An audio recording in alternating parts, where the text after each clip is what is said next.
अनेक वेळा लोक असं म्हणतात की आपली संख्या 2%. 2%ने काय होणार आहे? त्यास मी त्यांना सांगतो की 2% साखरच दुधाला गोड करते. 100 लिटर दुधामध्ये 2 किलो साखर टाकली की ते दूध गोड होतं.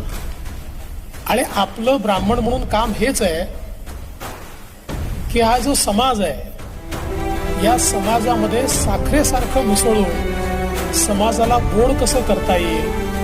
आपण 2% असू तर 98% एकत्रितपणे मिसळून 100% कसं होता येईल हा प्रयत्न आपण नेहमी केला पाहिजे.